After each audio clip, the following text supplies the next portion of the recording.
예, 오늘 존중과 담대함이란 제목으로 하나님 말씀 증거하도록 하겠습니다. 우리 인간관계 어려움을 당하는 사람들이 많이 있지 않습니까? 오히려 좋은 사람이 더 드물다고 생각을 합니다. 근데 인간관계 어려움을 당할 때를 보면은 특징이 피해 의식이 다 있어요. 그래서 항상 인간관계 어려움이 있는 사람은 그들이 있어요. 그들 때문에 안 된다는 거예요. 그들 때문에 내가 이렇게 힘들게 산다. 그들만 없으면 내가 얼마나 평안할까. 그들이 문제입니다. 근데 또 반대로 그들을 떠나면 될 건데 떠나지도 못합니다. 오히려 두려워하는 거죠. 그들이 내가 왜 안 되라는 말을 못하느냐. 그들이 떠날까 봐. 내가 왜 솔직히 말을 못하느냐. 내가 솔직히 말하면 그들이 나라고 관계를 끊을까 봐. 두려움이 있다라는 것입니다. 그러니까 이유배반적이죠.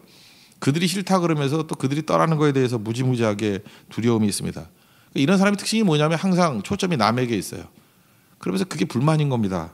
그러니까 억지로 남에게 순응하면서 또 속에는 항상 분노가 있어요. 내가 왜 이러고 사나. 그래서 인간관계가 깨지고 언제나 피해의식이 있다라는 것입니다. 이게 왜 그럴까? 이게 사실 현상적으로 이게 문제거든요. 이해를 못 하겠어요. 상담을 해봐도 이해를 못 하겠어요. 왜 저렇게 오락가락 하는지. 그런 사람의 특징이 뭐냐면 두려움이 있는 거거든요. 두려움의 뿌리는 상대를 무시하기 때문에 그렇습니다. 이건 거의 예외가 없어요. 성경 말씀도 똑같은 말씀을 하고 있는 거죠. 자기 자신이 두려운 이유는 뭐냐면 상대를 무시하고 있기 때문에 그렇습니다. 오늘 1절 2절 한번 보십시오. 비판을 받지 아니하거든 비판을 하지 말라. 너희가 비판하는 그 비판으로 너희가 비판을 받을 것이요 너희가 헤아리는 그 헤아림으로 너희가 헤아림을 받을 것이니라. 그러니까 상대를 존중하지 않는다는 거죠. 상대를 존중하지 않으니까 두려움이 온다는 것입니다.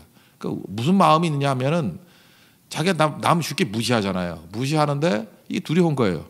내가 무시하듯이 저 사람 나를 무시할 거다라는 생각이 있는 거예요. 그러니까 두려운 거죠. 그러니까 자기가 한 무시한 행동은 잊어버리고 그거는 별로 크게 생각 안 하고 저 사람이 언제든지 나를 무시할 수 있는 존재라는 의식만 갖고 있다는 것입니다. 제가 마거스타 레스키라는 여자분 얘기했죠. 19세기, 20세기, 21세기 들면서 최고의 기독교 반대하는 사람, 무신론자 중에 최고는 마거스타 레스키라는 여자분이에요. 이게 탁월한 논리, 공격. 1988년도에 죽었거든요. 돌아가셨는데 최근에 이게 알려졌어요. 죽기 직전에 했던 얘기. 이거 아무리 반복해도 중요한 것 같아요. 기독교인들 공격했는데 내가 기독교인 부러운 거 딱 하나 있다고. 용서라고, 용서. 아무도 나를 용서할 사람이 없다. 누구도 나를 용서하지 않는다. 그게 뭔지 아시겠죠? 철저한 잣대를 가지고 비판하고 공격하고 했던 사람이 사실 그 잣대를 가지고 자기에게 대보니까 견딜 수가 없는 거예요. 용서가 안 되는 거예요. 그러니까 인간에게 제일 필요한 게 뭐예요? 용서인데 용서 없는 비참한 인생의 모습이라는 것입니다. 용서의 절정이 십자가죠. 어떠한 죄인도 예수님이 용서해주고 피 흘려주셨다는 거 아닙니까? 그러니까 십자가 만난다는 게 얼마나 강력한 힘인지를 알아야 된다는 것입니다. 그러니까 무시하고 용서가 뭔지를 모르니까 항상 두려움 가운데 있다는 것입니다. 그러니까 남 의식하는 거죠. 여러분 재밌지 않습니까? 남 비판하고 정죄하고 그러는 사람들 보면요. 뭐든지 이렇게 남에게 드러내려고 그래요. 그죠? 착한 일한 것도 드러내려고 그러고 괜히 정직한 척 드러내려고 그러고 왜 그러냐면 자기를 못 살기 때문에 그래요. 그냥 남 의식하는 거. 그럴 수밖에 없는 게 두렵기 때문에 그런 일들이 벌어지게 된다라는 것입니다. 여러분 한번 보세요. 요셉의 형들 있지 않습니까? 요셉 팔아먹었죠. 그러면 속편하게 살았을까? 두려움이 있었다고 생각을 합니다. 이게 애굽에 와가지고 자기 동생인지도 모르고 총리에게 엄하게 다루니까 뭐라고 얘기를 해요. 창세기 42장 21절 보니까 벌써 이게 시간적으로 볼 때 17살에 끌려갔다 그러면 30살에 총리가 됐으니까 흉년이 있고 그러니까 몇 년 지나지 않았겠습니까? 거의도 한 15년 이상 지났을 거예요. 15년에서 한 20년 가까이 시간이 지났을 거예요. 그런데도 생생한 거예요. 우리 아우의 일로 말미암아 우리가 범죄했다. 이 자기를 누르고 있는 거예요. 우리에게 애걸할 때 그 괴로움을 보고도 우리가 듣지 아니하였다. 뭐예요? 무시했다는 거죠. 그를 무시하고 애걸할 때도 무시하고 괴로움을 보고도 무시하고 울 때도 무시하고 계속 무시했더니 이제 무슨 마음이 있는 거예요? 형제들끼리도 무서운 거죠. 저 동생 팔아먹었듯이 혹시 나도 잘못하면 나도 팔아먹는 거 아닌가? 나도 죽이는 거 아닌가? 그러니까 남을 무시했던 것들이 쌓이면은 자기 자신도 그렇게 당할 수 있다라는 생각이 들거든요. 거기에서 모든 두려움의 뿌리가 있다라는 것입니다. 그러면 이렇게 생각하면 됩니다. 이 교회 내에서도 보면은 남말 함부로 하는 사람이 있죠. 남 무시하고 남 비판하고 굉장한 두려움에 빠져 살 거라고요. 막 정죄하고 막 이런 사람이 이제 판단하고 하는 사람들. 그 굉장히 두려운 겁니다. 그죠? 그 사람 제명에 못 살아요. 그 우리도 이게 사회적인 그 저명 이사들 가운데도 이렇게 남 비판하고 막 그런 사람들 보지 않습니까? 그 갑자기 자살하고 막 그래요. 그래서 왜 그러냐? 두려움이거든요. 그러니까 남 무시하는 것이 모든 두려움의 뿌리가 된다. 사람은요, 이게 상세라 그러죠. 상세, 이게 상세하는 그런 마음이 있는 것 같아요. 남 무시하는 사람이 두렵잖아요. 그러니까 이런 사람 꼭 그런 얘기를 해요. 누가 나를 무시한대. 그래서 무시하는 사람이 없다 할지라도 무시하는 사람을 막 만들어내는 거예요. 그래야 자기 자신의 죄의식과 이렇게 상쇄가 되기 때문에. 그러니까 저도 이제 목회라 보니까 경험상 그래요. 돈 떼먹은 사람 있지 않습니까? 내가 분명히 지가 돈 떼먹었어. 근데 돈 떼먹은 사람은 자기가 괴로우니까 자기가 얼마나 많은 돈을 떼어 먹혔는지를 꼭 얘기를 하고 다녀요.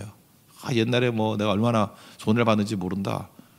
그러므로 지금 자기가 한 거에 대해서 합리화가 되는 게 아니잖아요. 그죠? 근데 그것도 사실인지 아닌지도 모르죠. 그렇게 만들어낸다라는 것입니다. 또 다른 나쁜 사람을 만들어내서 이렇게 상쇄하는 거예요. 누구를 때리는 사람 얘기 들어보십시오. 맞은 얘기 꼭 해요. 내가 얼마나 어렸을 때부터 학대를 당했는지 아느냐. 그래서 뭐 때린다 이러는 거죠. 더 많은 건 교회에서 제일 많은 건데 상상 연애하는 거 있죠.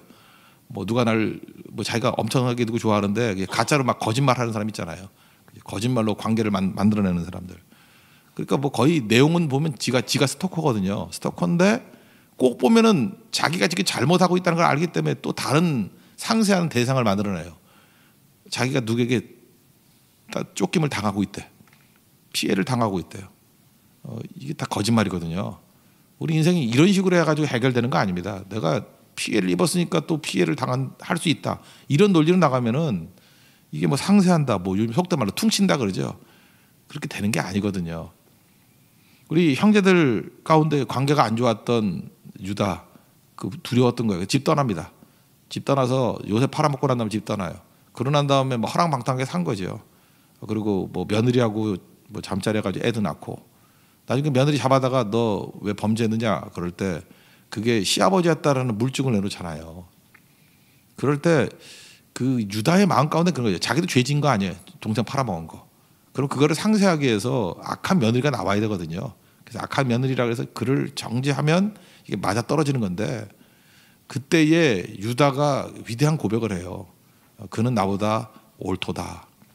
이제 She is more righteous than I. 나보다 더 의롭다. 그 무슨 얘기예요? 자기 자신의 죄를 인정한 거죠. 십자가 만난 거예요. 여러분 왜 이렇게 지저분한 얘기가 창세기 37장과 39장 사이에 38장에 나와 있느냐?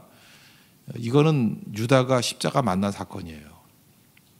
자기를 발견하고 자기를 십자가 앞에 내놓는 거죠. 내가 잘못했습니다. 내 죄입니다. 그때부터 회복이 되기 시작하는 거예요. 우리도 인생이 마찬가지입니다. 왜 두렵고 이렇게 짜증나는지 아십니까? 남 무시해서 그래요.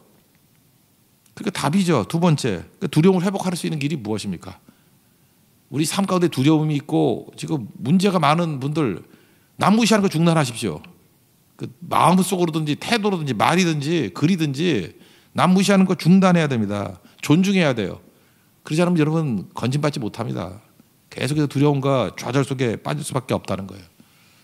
그래서 쭉 넘어가서 12절 한번 보십시오. 그러므로 무엇이든지 남에게 대접을 받고자 하는 대로 너희도 남을 대접하라. 이것이 율법이요 선지자니라. 보통 말하는 황금률이라고 얘기하는 겁니다. 존중하라는 거예요. 상대를 함부로 무시하지 말고 상대가 예를 들어 존중해 주는 거예요. 상대가 안 돼.